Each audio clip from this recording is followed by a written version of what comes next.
자, 오늘의 주제입니다. 미증시 한파, 피크 차이나 국내 증시 흔들리나 라는 주제로 이야기를 해보겠습니다. 아스트라 자산운용의 김장렬 리서치 본부장 모시고 이야기를 나눠보겠습니다. 네, 본부장님 안녕하십니까? 안녕하세요. 네.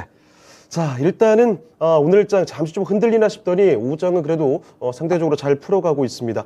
월요일에 나오셨고 그 뒤에 이틀 동안 국내 증시의 흐름이 어땠는지 잠시 복기를 해보도록 하겠습니다. 네네. 17일부터 좀 보도록 할까요? 네, 이게 27일이면 그저께니까 화요일이죠. 네, 그렇습니다. 우리가 월요일 나왔으니까. 화요일 날 뭐 어저께 수요일까지 코스피는 그냥 약보합이었고 전체적으로. 코스닥은 화요일 날 좀 많이 빠졌고 네. 어저께는 조금 반등했고 그렇습니다. 이런 식으로 됐더라고요. 그 일단 화요일 날 17일 날 나온 것부터 보여드릴게요. 예. 그 전에 많이 올랐죠. 그렇습니다. 많이 오르다 보니까 16일까지 오르다 보니까 19일 만에 하락 전환됐고 자연스럽게 받아들여졌어요. 어저께도 약간 빠지고 그러니까 오늘은 뭐 좀 올라가려고 이제 힘을 쓰는 것 같습니다. 네. 자연적인 그 기관의 순매도가 있었다고 보고요. 지표가 좀 나왔음에도 불구하고 나왔는데 일단 2차 전지 네. 뭐 아니면 인터넷 이런 거 중심으로 낙폭이 좀 반등을 했다 보니까 네. 이렇게 했다고 보시면 되겠고요. 우리나라 자체 뉴스는 별거 없었어요. 네. 17일 날은. 그래서 코스피는 자연적인 어떤 반락이었다라고 지금 결국 보여지고 코스닥은 좀 많이 빠졌어요. 그렇습니다. 양매도를 했죠. 기관하고 외국인이. 아무래도 수급이 코스피보다는 약하다 보니까 뭐 좀 같이 내려가니까 좀 확대가 됐다라고 보여지고요. 예. 다만 리오프닝주는 잘 버텼다. 그렇습니다. 네. 왜냐하면 그 17일 날 그날도 이렇게 뭐 실내 마스크 결국은 그 추석 구정 이후에 뭐 풀어줄 수도 있다 이렇게 나오는 것 같은데 네. 그러면서 여행은 증가된다는 소식이 나오니까 아무래도 버틸 거는 뭐 항공주라든지 여행주밖에 없다고 생각해서 그건 버텼지만 네. 이제 배수가 높은 밸류에이션이 높은 2차 전지 뭐 인터넷 이런 쪽 포함해서 게임들은 낙폭을 키웠다 이렇게 볼 수 있겠고요. 네. 그날 하시는 한국 주식보다는 그 중국에서 나온 지표들이 의미가 있었어요. 그렇죠. 그게 이제 17일 날 의미보다도 18일 앞으로도 계속 의미가 있을 것 같아서 나중에 뒤에서 말씀드리겠습니다만은 네. 4분기 숫자 자체는 나쁘지 않았어요. GDP가요? 예, 워낙 그 생각의 예상이 뭐 2%안 된다는 얘기가 나왔기 때문에 근데 결국은 뚜껑을 열어보니까 그때 2% 후반까지는 나와서 예상이 잘 나왔고요. 그렇습니다. 뭐 소매 판매도 12월 거긴 하지만 뭐 예상보다 덜 감소했죠. 9% 빠질 줄 알았는데 맞습니다. 뭐 자동차가 좀 자동차를 많이 팔린 것 같아요. 왜냐하면 이게 얘네들이 보조금이 이번 달 또 줄거든요. 네. 그러니까 12월 달 앞당겨 산 사람이 있으니까 그리고 의약품이 많이 팔렸어요. 의약품이 그렇습니다. 코로나. 예, 코로나. 의약품이 그 뭐 한 39% 올랐다 그러니까 의약품 자동차가 좀 반등을 해서 12월에 중국의 소매 지표가 마이너스 1.8%에 불과하는 괜찮게 나왔고 4분기 GDP도 괜찮았죠. 예상을 많이 안 좋게 봤나 봐요. 그렇죠. 그래서 많이 안 좋게 좋아서 2022년 작년도에 중국의 경제 성장률은 3.0%로 원래 5.5%보다 계속 내려온 거가 빨리 내려오다 보니까 뭐 사실 험악한 숫자 3%는 네. 그렇게 결론이 났고요. 한국에서의 주식중에서는 특이한 거는 LG에는 아까 2차 전지가 내려갔다 그랬는데 네. 17일 날 LG에너솔루션이 루머가 나왔었죠. 네. 테슬라 쪽 그런 쪽으로 해가지고 테슬라가 원통형 배터리를 사는데 주문을 확 줄인다. 근데 나중에 보니까 그건 아니다. 루머다. 이렇게 나와서 그 다음 날은 18일 날 좀 회복했더라고요. 어쨌든 테슬라가 가격을 인하하고 그러면 부품주도 되거나 아니면 가격을 인하하는데 안 팔리면은 수급이 꼬인다 그러는데 네. 어저께 오늘 계속 나오는 거는 또 테슬라 가격 내추니까 그러니까 수요가 좀 반응한다. 이런 또 기사가 나왔거든요. 네. 오늘 나온 뉴스는 뭐 한째 역하면은 1월 6일인가 테슬라가 가격을 미국에서도 내추고 중국은 미리 내추고 했는데 중국발 뉴스가 나왔어요. 중국이 1월 9일부터 1월 어저께까지인가 그때까지 요 일주일 사이에 중국의 소매 에서 우리 테슬라 판매가 네. 70% 이상 늘었다 그러거든요. 네, 어떤 YY. 도시는 뭐 5배 얘기도 나오더라고요. 아 그래요? 데이터가 왔다 갔다 하는데 네. 하여튼 작년 이맘때보다 테슬라는 소매 판매로 70% 늘었고 중국 시장 자체 전체적으로는 EV하고 하이브리드 합해서 한 30몇 프로 늘었으니까 얼등이 앞선 거죠. 그러니까 가격 인하 효과가 그러니까 작은 피리어드지만 있었다라는 거 봤을 때는 LG에너솔루션에 대한 원통형 수요 주문 감소도 루머였다라고 돌이켜 볼 수 있는 거죠. 그게 17일이었고요. 네. 18일은 뭐 17일 날 코스닥이 많이 빠지다 보니까 코스닥이 약간 반등을 했어요. 그렇습니다. 그리고 이날은 전체적으로 뭐 조금 시장이 관망세를 한 것이 일본은행이 중앙은행이 그다음에 이 채권 국채 그 10년의 그 베리언트를 0.25% 확대했는데 지난달에 이거를 어디까지 0.5%로 확대했는데 더 올릴 것이냐. 구로다 총리가 3월인가 4월에 오니까 마지막 총리가 어떻게 바꿀 것이냐. 구로다 총리가 바꾸니까 그거 나왔는데 결국은 별로 유지가 없어서 충격은 안 줘서 다행이고 그냥 전일과 마찬가지로 오픈인주 계속 강세, 로봇주 강세, 뭐 이런 AI주 강세 맞아. 네. 어저께는 AI주가 강세. AI 요즘에 정말 많이 나와요. 예. AI 뭐 챗 GPT 워낙 많이 많은데 그것만 가지고 우리가 할 얘기 많고 예. 다른 분들도 많이 나와서 얘기할 테니까 어쨌든 간에 그런 식으로 해서 코스피는 그랬고 코스닥은 강했죠. 게임주, 로봇 이런 쪽으로 강했다고 보시면 되겠습니다. 뭐 우리 대통령이 그 방산 우리 UAE하고 갔다가 지금 스위스로 갔는데 그렇습니다. 그 방산 외교 기대감이 있어 주가 많이 올랐어요 지난주에. 네. 그래서 그날은 어저께는 반락을 했죠. 하나 에어로스페이스가 이렇게 이제 국내장은 마무리가 됐습니다. 네. 자, 코스피와 코스닥 사실 그동안 굉장히 또 많이 올라왔기 때문에 어떻게 보면 뭐 자연스럽게 받아들일 수 있을 만한 조정이 아니었나 싶기도 하네요.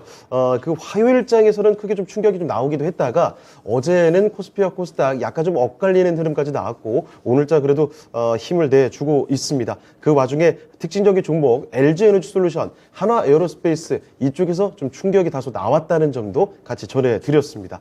자, 그러면 국내 증시 자세히 살펴드렸는데 역시나 우리가 국내 증시만 이야기할 수는 없죠. 영향을 많이 주는 게 역시 미국 증시가 아니겠습니까? 미국 증시도 한번 돌아보도록 하겠습니다. 미국 증시도 한번 복귀를 해주실까요? 네, 지난주 금요일부터 그 실적 장사가 되면서 그렇습니다. 금융주부터 보통 실적 발표하거든요. 네. 지난주 금요일은 JP 모간이었는데 예, 예. JP 모간 아침에 내려갔다가 올라갔죠. 이제 이번 주 와서는 화요일 어저께 수요일인데 화요일 이렇게 오면서 골만삭스가 언쇼크를 했어요. 아, 그 충격이 크더라고요. 네. 11년 만에 최악인가요? 그러니까요. 네. 뭐 회사가 뭐 그 충당급 적립을 많이 한 것 같기도 한데 M&A가 많이 줄은 것도 있고 어쨌든 네.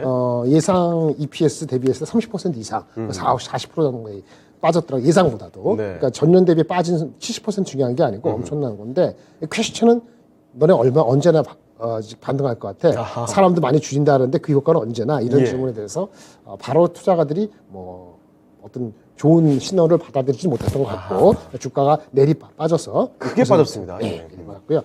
같은 계통인데도 모건스타인은 네. 실적이 그래서 부합했다. 맞아요. 예상보다 그래서 낮죠. 당일의 움직임이 너무 맞습니다. 대비가 됐어요. 아주 대조적이었어요. 예. 그렇다고 얘네들이 그 실적이 엄청 좋은 건 아닌데 부합한 정도거나 약간 소폭 상했는데도 주가는 한 6% 얘네들이 네. 올랐어요. 네, 골드만삭스를 봐라 이거죠. 그렇죠, 저에 그렇죠. 비하면 이게 얼마나 네. 잘한 거냐. 그래서 골드보다는 모건이 더 쌌습니다. 이렇게 되고요. 예.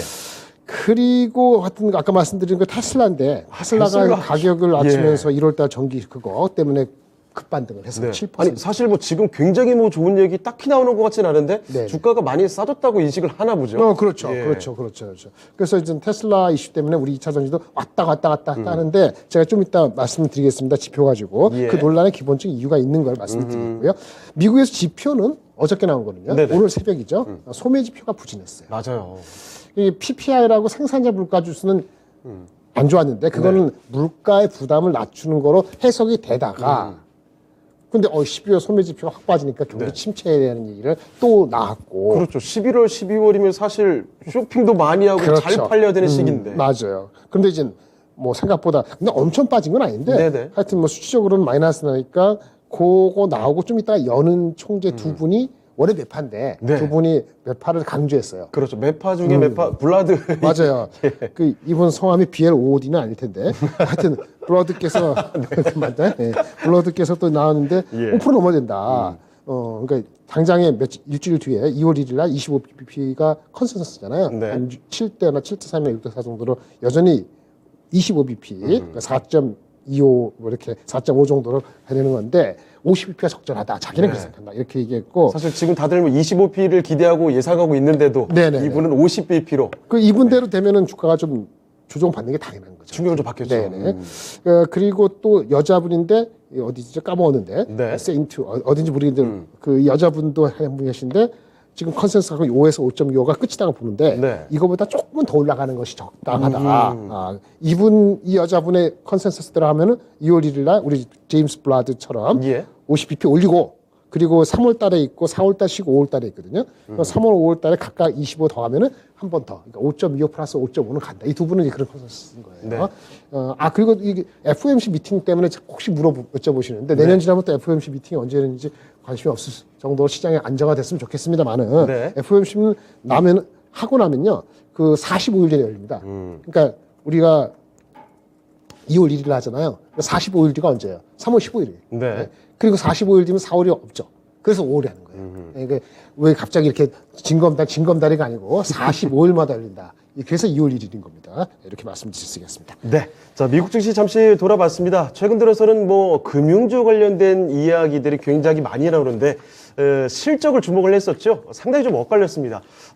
그나마 좀 부합을 했던 모건 스탠리는 아주 잘 갔던 반면에 골드만삭스의 어닝 쇼크, 그날 뉴욕 증시를 좀 휘청거리게 만들었던 장본인이라고 볼 수가 있겠고, 이와 반대로 또 테슬라 쪽에서는 최근에 너무 많이 내려왔죠. 자, 그래서 그런지 아직도 부정적인 뉴스들은 나옵니다만 주가는 급등하는 모습 확인이 됐습니다. 자, 이 와중에 소비 지표 자체가 좀 부진하게 나왔다는 점, 그리고 또 하나 연은 총재들의 아주 매파적인 코멘트. 제임스 블라드 세인트루이스 연은 총재와 함께 로레타 메스터, 클레블랜드 연은 총재까지도 굉장히 또 매파적인 이야기를 꺼내게 되면서 시장의 불안감이 다시금 조금 더 가중이 됐습니다. 이런 점도 같이 정리를 해 두시고요. 자, 그리고 앞서 설명을 해주셨던 테슬라 이 가격이나 관련된 노이즈, 전기차 성장과 관련된 이런 지속적인 논란이 이렇게 이어지는데 이와 관련된 뭐 참조할 만한 지표라든가 설명해 주실 내용이 좀 있을까요? 네. 그 전기차하고 다이렉트는 아니지만 우리가 그 기술 혁신이 나올 때 참고할 만한 과거 60년 전에 교수님께서 발표하신 게 있어요. 뭐죠? 한번 띄워주시면 좋으실 텐데. 그림 한번 확인해 보도록 하겠습니다. 자, 지금 이렇게 나온 내용이에요. 큰 화면을 해주면 좋을 것 같은데. 여기 보시나요? 그 1961년도인가로 60년 전 제가 태어나기도 전에 미국의 에버렛 로저스입니다. 치시면 되고요. 이 교수님께서 한국어로 번역했을 때 혁신 성장 이론이라는 걸 발표했어요. 혁신적으로 성장하는 데 있어서 사람들이 그 혁신 성장되는 그 제품이 나오잖아요. 그걸 얼마나 사람들이 빨리 반응을 하는가. 그거를 60년 전에 모델링을 하신 거예요. 그러니까 100명 중에서 몇 명이 먼저 반응하고 우리 흔히 얘기하는 얼리 어답터라고 있잖아요. 그게 여기서 나오는 거예요. 그게 초창기 그렇죠. 60년 전에. 그래서 이제 100명의 인구가 있는데 누구는 빨리 사고 누구는 남들 다 사고 났을 때 끝까지 버티다가 안 사는 사람도 있잖아요. 맞습니다. 요거를 한 거예요. 오늘 기억하실 거는 에버렛 로저스 60년 전에 교수님이 주창한 그 100명 중에서 얼마나 빠른 사람들이 혁신적으로 성장하는 기술주나 하는 제품, 그러니까 아이폰, 아이패드를 빨리 사느냐 이거죠. 그래프를 통해서 어떤 특정 산업의 성장의 흐름을 좀 볼 수 있다는 거죠. 근데 이것이 상당히 그 여러 분야에 공통적으로 적용될 수가 있어요. 오늘 기억하시면 여기서 맨 앞에 2.5%하고 13.5% 두 숫자입니다. 혁신 수용자, 조기 수용자 두 단계요. 혁신 수용자 가장 먼저 뛰어드는 사람. 가격 관계없어요.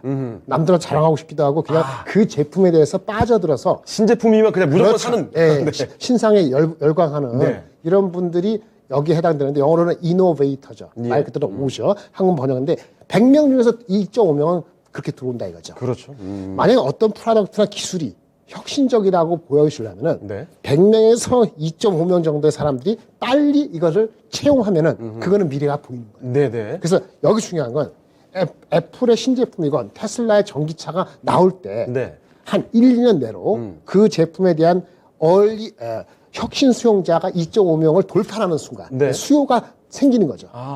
그러면은 방금 말씀해 주신 대로 전기차 시장뿐만 아니라 그렇죠. 메타버스 관련된 애플의 그런 기기에 관련돼도 적용이 되겠네요. 이게 뭐 황금 룰은 아닌데 과거 제가 여기 이 반도체나 아니면 이 증권회사 오면서 2, 30년 했고 그전에 제가 반도체 산업에서 반도체 업계에서 일하는 그 모델링 마케팅 안에 가면은 이게 거의 한 8, 90% 맞더라고요. 근데 주시장에도 될 수 있어요. 어쨌든 2.5명을 돌파하는 순간에는 주가는 팍 튑니다. 언제까지? 그 다음 얼리 어답터 조기 수용자까지 가면 합하면 얼마죠? 2.5 더하기 13.5니까 16%의 인구들이 신제품을 사는 순간에 끝자락에서는 주가는 끝납니다. 한마디로 그 제품을 100명 중에 한 15명 정도 쓰고 있다라면은 그러면 주가는 끝난 거예요. 그래서 왜 주가가 끝나냐? 이 조기 수용자 다음에는 대부분의 네. 그 early 그 머저리티인데 네. 초기에 대다수가 수용하는 그 사람 단계로 들어가기 전에 캐즘이라고 발생하거든요. 보통 통상의 경우에. 저기 약간 쉬어가는 구간인가요? 그렇죠. 아니면 어떤 아규먼트가 많이 돼요. 성장성에 대해서 경쟁, 가격, 아니면 제품의 문제성, 여러 가지 리콜 그러면서 네. 한번 꺾이는데 실제 성장이 확 꺾이는 건 아닌데 네. 주가는 완전히 한번 되돌리면 당합니다. 이거 지금 테슬라 사고가 아닌가요? 맞습니다.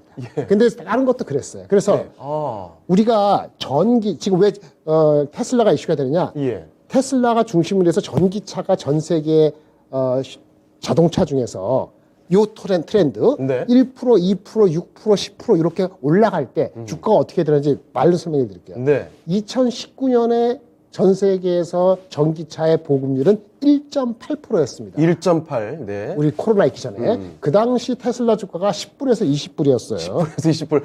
와, 이렇게 얘기하니까. 네. 와, 그리고 언제 저기 다음에 이겼었네요. 2020년 우리 코로나 때죠. 네. 코로나 때 1.8%가 3.1% 올라갑니다. 저 단계를 좀 넘어간 건데요? 혁신 수용자 2.5 넘어가서 막 넘어갈 때, 네네. 즉 2020년 끝나고 나니까 3.1%, 네. 1.8에서 3.1% 올라갈 때 네.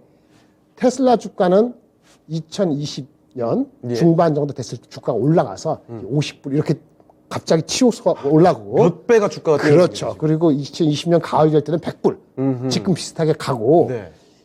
작년도 21년도에는 6%로 갑니다. 네. 6%. 21년 6% 올라갈 때 주가가 언제까지 갔어요? 400불까지 가는 거죠. 21년도 끝판왕에 그러니까 작년도 20년 되기 직전에 21년도에 테슬라 전기차가 전 세계 보급률이 6점 몇 % 되는 순간 여기 예. 한참 중간쯤 왔을 때 테슬라 주가는 이미 그 모든 성장을 땡겨서 420불까지 가는 거죠. 네. 그리고 작년 22년도 나왔어요. 전 세계 전기차 보급률이 10% 넘었다. 800만 대 팔렸다 이런 중국 중심으로 나오는데 그때부터 주가 어떻게 됐죠? 테슬라 내려가잖아요. 예.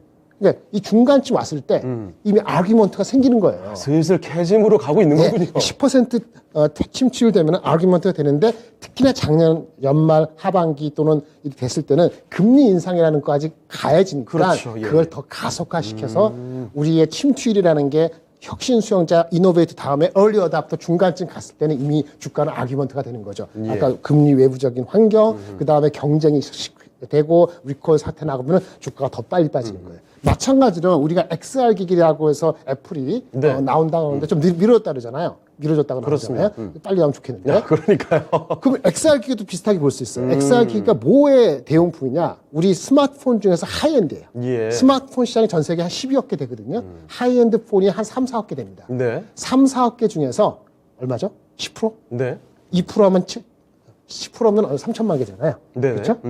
3천만 개 넘어가기 시작하면은 주가는 의미가 없어요. 지금 1,000만 개에서 2천만 대 갈라고 말까 그러는 거거든요. 초창기. 그래서 XR 기기도 올해 중에 내년도 상반기까지가 가장 주가적으로는 의미 있는 거다. 아하. 이렇게 보시고 2.5% 13.5 그 중간 2.5 더하기 6.5 하면은 한 8, 9% 되기 전에 주가는 뿜어간다. 이렇게 보시면 될 것 같아요. 그래서 요 숫자 이노베이터, 얼리 어답터 숫자 그 넘어가기 전에 주식은 다 뽑아내는 거고 머리가 빠르시고 정보가 빠르신 분은 2.5% 되기 전에 미리 손을 담겠죠. 물론 그 당시는 많은 사람들이 달라붙진 않을 겁니다. 마치 테슬라 주가가 20, 30불일 때 달라붙지 않듯이 요거를 말씀드렸어요. 그래서 지금은 네. 논란이 나오는 게 맞아요. 경쟁이 심화되고 뭐 GM 포드도 너나 다 들어오고 심지어 빈센트인가요? 그러니까 저기 베트남, 네. 베트남에서 전기차 한다고 그러고 일단 한 번 정도 캐즘에 대한 우려를 미리 1년 정도 앞당기기 때문에 이걸 잘 넘어가야지 주가가 안정화된다라는 걸 오늘 주제로 말씀을 드리겠습니다. 알겠습니다. 소비자 수용 곡선을 토대로 인해서 특정 산업, 특정 제품에 대해서 어떻게 그 단계를 접근을 해야 될까 살펴드렸습니다. 전기차 그리고 기대를 모으고 있는 XR 기기와 관련돼서도 이야기를 사례를 적용시켜 보니까 좀 우리가 투자하신데도 많은 참고가 되지 않을까라는 생각이 드네요. 자, 그리고 또 한 가지 질문을 드리도록 하겠습니다. 앞서 또 우리가 중국에 관련된 이야기를 많이 말씀을 드렸습니다. 요즘에 뭐 중국 이야기를 정말 많이 하게 되는데 중국 관련 지표도 나왔는데요. 네네. 관련돼서 뭐 좀 분석에 대한 내용들 그리고 네. 어떤 의미로 볼 수 있을지 자세한 이야기 좀 부탁드릴게요. 예, 중국이 인구로 가는 시대는 끝났다. 네. 그래서 중국은 아까 작년에 3% 됐잖아요. 예. 올해는 여러 가지 부양도 하고 오프닝 하니까 한 4%, 5%는 간다고 하잖아요. 4, 5% 안 되면 이제 말짱 큰일 나는 건데 네. 이 가다가 10년 뒤에도 네. 다시 3%로 내려올 가능성이 여전히 열려 있어요. 아, GDP 성장률이? 네. 기본적으로 미국을 앞서갈 정도로 기술력이나 소프트웨어가 갖춰지지 않으면은 네. 인구학적으로 움직이게 돼 있거든요. 그 다음에 부동산을 다시 붐업하기는 어렵단 말이에요. 네. 근데 부동산이 가장 중요한 뭐 GDP에서 한 30%니까 결국 인구가 중요한데 예. 인구 통계가 나왔는데 공식적으로 그러니까 네. 중국이 공식적으로 인정한 거죠. 많은 루머가 2년 전부터 있었지만 예. 중국은 이제 인도보다 인구가 적다. 아, 그래요? 작년도 숫자로 나온 건데 인구가 작년에 처음으로 60년 만에 통계 작성하고 나서 85만 명이 줄어서 14억 1천만 명. 85만 인구가 줄었다는 얘기죠. 아, 총 인구가 줄었습니까? 네, 줄었어요. 저는 살면서 중국 인구 줄었다는 얘기 처음 들어보네요. 당연히 지금. 없죠. 60년 만에 처음이니까 여기 7, 80 넘으시면 할아버지 와. 그때는 모를 하여튼 줄었어요. 이거 좀 충격이군요. 얘네가 인구가 연간 한 1,000만 명 이상 나온다 하더라고요. 그러니까 네. 연간 서울 인구가 태어나야 되는데 작년에는 956만 명. 아하. 처음으로 준 거예요.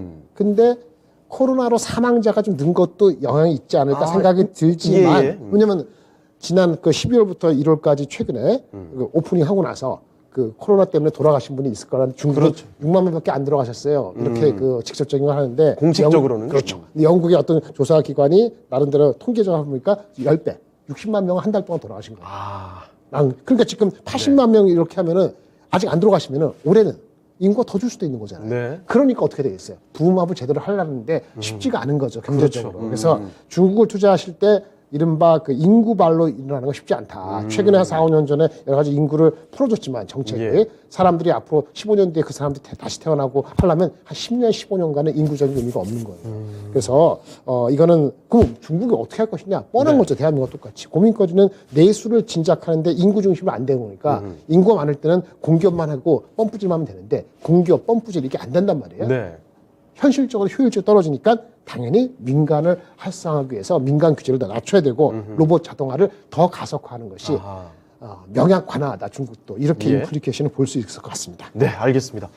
중국 관련된 이야기를 전해드렸습니다. 앞서 저희가 처음에는 GDP 관련된 이야기를 전해드렸는데, 사실 그 한 국가의 미래를 그려볼 때 인구 얘기가 가장 또 핵심적으로 볼 수가 있거든요. 그렇죠. 그런데 지금 중국의 중국 인구가 줄었다는 얘기 좀 살면서 처음 들어보는데 네. 61년 만에 처음으로 인구가 줄어들었답니다. 자, 그렇기 때문에 사실 인구가 줄어든다라는 거는 단순히 절대적으로 인구가 줄어드니까 뭐 그 안에서 잘하면 되지 않을까 이게 아니라요. 구조가 잘못될 수 있다는 겁니다.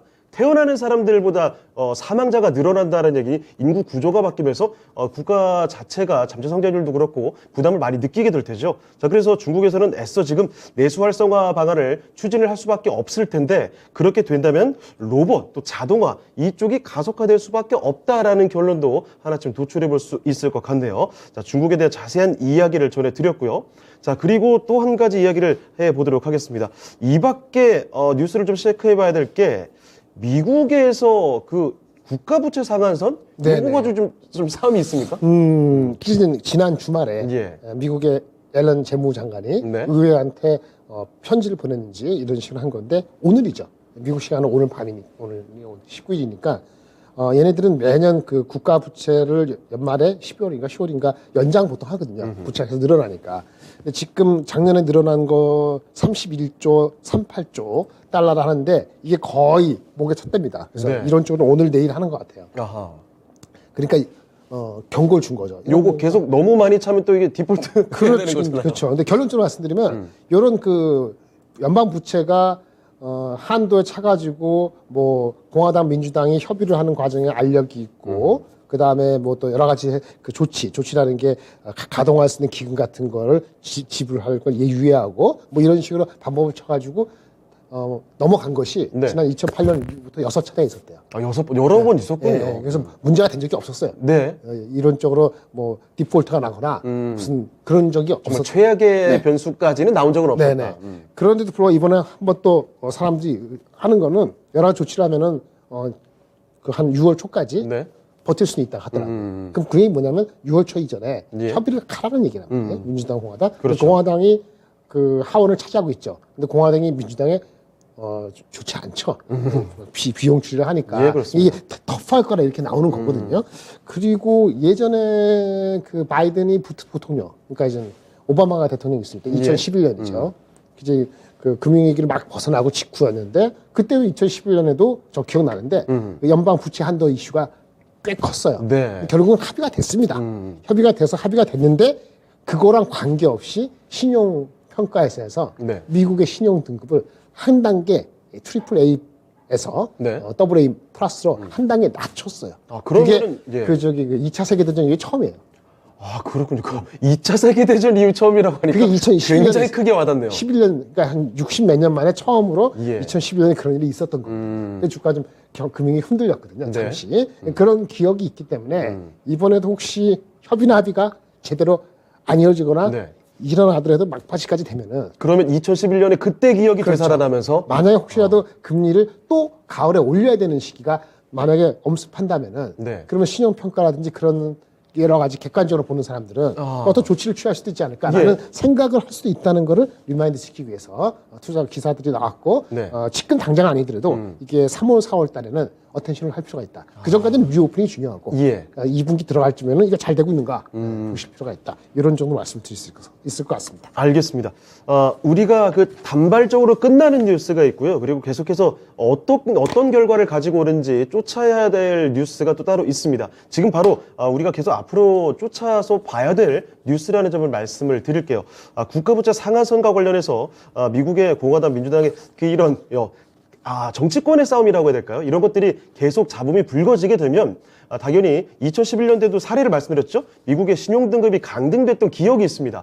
그때 당시에 신용등급이 강등이 된다면 증시가 흔들렸기 때문에 이번에도 그런 일이 다시 벌어지지 않을까라는 우려감이 또다시 재현이 될 수 있다는 점. 그래서 이 문제가 더 커지지 않는지를 잘 쫓아보셔야 갑작스러운 주가 충격을 미리 좀 방지를 할 수 있지 않을까 싶네요. 좀 잘 알아두시면 좋을 것 같고요. 자, 그리고 이번엔 리포트 이야기 좀 해보도록 하겠습니다. 자, 본부장님, 주목할 만한 리포트 좀 있었습니까?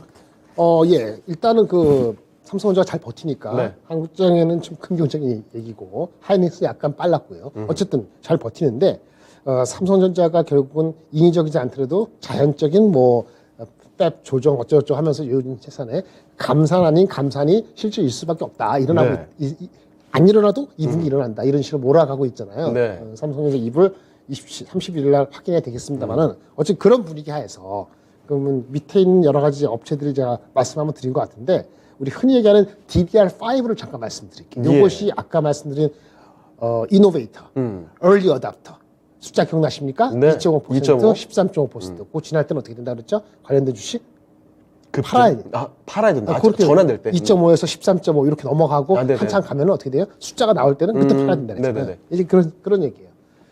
반도체가 보통 생산을 많이 하면 투자를 많이 하면 밑에 있는 소부장이 다 가죠.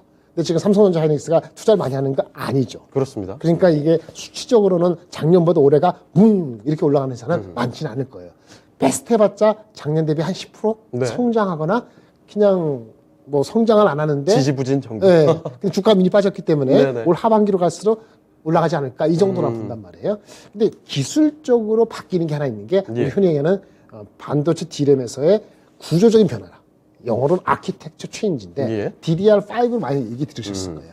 더블 데이터 레이트가 중요한 게 아니고 옛날에 DDR2, 3, 4, 5 됐으니까 변화되면은 그게 한 6, 7년 만에 하면 변화되는데 네. 그 CPU가 바뀌고 속도가 바뀌니까 맞추기 위해서 D램이 바뀌는 거거든요. 그러니까 DDR5 바뀐다는 게 2년 전부터 얘기 나오다가 그렇습니다. CPU가 제대로 못 바뀌고 하니까 네. 제대로 전환이 안 되는데 드디어 이제 전환의 그 입구에 들어온 거죠. 이제 진짜다라는 거죠. 그렇죠. 그래서 그 관련되는 주식 많습니다. PCB 업체도 바뀌고 네. 많이 바뀌는데 여기는 테스트 소켓. 반도체 칩을 만들잖아요. 예. 파이널라이즈 다 끝나고 나면 이걸 테스트하려면 테스트 장비 하기 전에 반도체 칩을 소켓에다 꽂아야 되거든요. 네. 그 테스트 소켓이에요. 그런 업체들이 리노곰이라고 큰 회사가 있고요. 예. 두 번째 정도 크게 되는 게 ISC가 있고, ISC. 그 다음에 TSE라는 회사가 있는데, 결과적으로는 리노공업은 좋은 회사지만, 네. 그것도 장기적으로 좋은 회사지만, 좀 더 안정적이면서 성장성이 좀 남아있는, 좀 탄력이 있을 수 있는 중기적으로 ISC를 말씀드리겠습니다. 알겠습니다. 한국투자증권에서 나왔던 분석이요. 네네네, 그렇죠. 사실은 그전에 나왔어요. 네. 근데 1년 전에 나올 때도 DDR5가 뭐 20, 30% 간다 하는데 서리거든요. 이제는 된 것 같아서 이 리포트가 타이밍적으로 괜찮아서 말씀을 드릴게요. ISC는 테스트 소켓 업체고 제목을 그럴싸하게 네. DDR5는 거들 뿐이고 실적이 좋다는 얘기고 예. 인텔의 사파이어 아까 CPU 서버 칩이 나온 곳이 직접 수혜다 이렇게 얘기 나왔는데 DDR5로 가면은 제품의 단가가 올라간단 말이에요. 예. 100% 하다가 30% 정도 올라가는데 그러면 테스트 소켓 업체들한테도 나쁘지 않은 거니까 네. 단가가 좋다 이런 얘기를 해서 결론적으로는 올해 한 20% 아까 말씀드렸죠. 10% 성장이 만만치 않다. 근데 이 측은 한 20% 성장한다. 그러면 PER이 10배 이상 가야 되겠죠. 지금 10배 막 되는 것 같아요. 네. 그냥 한 3, 4배 갈 수 있다. 이런 주장이에요. 그 아까 말씀드린 것처럼 이런 구조적인 변화가 한 6, 7년 만에 일어난다 그랬잖아요. 예. 빠르면 5년 만에. 7년 만에 돌아온 변화다. 이렇게 제목을 적었고 눈에 보이는 건 3분기에 보일 거예요. 주가는 언제 해야 돼? 1분기 때 사야 되는 거죠. 네. 실적이 나오는 주식이니까 사들어가도 한 된다. 6개월 이런 선에서. 얘기 되는 거죠. 근데 여기 사례가 그러면 DDR5인데 DDR4가 DDR3에서 4로 전환될 때는 어땠습니까? 하는데 이 친구가 잘 정리했더라고요.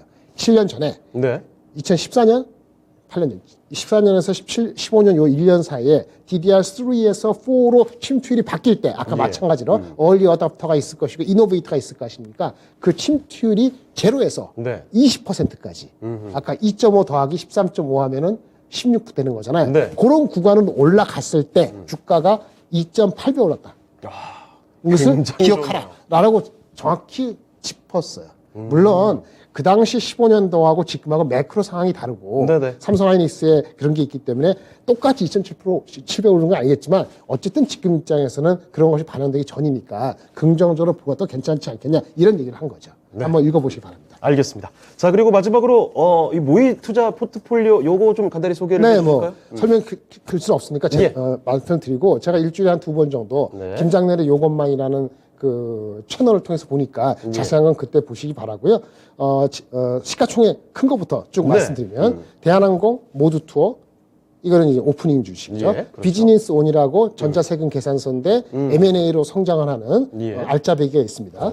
아스플로라고 저번에 말씀드린 그렇습니다. 그 시공용 부품 반도체 디스플레이 괜찮은 주식이고 진에어 아까 대한항공 사면 진에어를 굳이 안 사도 되겠습니다만 네네. 그렇고 흥국 F&B 한번 소개시켜드린 거 하나 투어 중에 모두 투어 둘 중에 하나도 되고 호텔 신라 그 다음에 지금 말씀드린 ISC 그 다음에 얼마 전에 말씀드린 SK 하이닉스 쫓아가기 부담스러우면 네. SK 스퀘어 11번 갖고 있는 주식 네.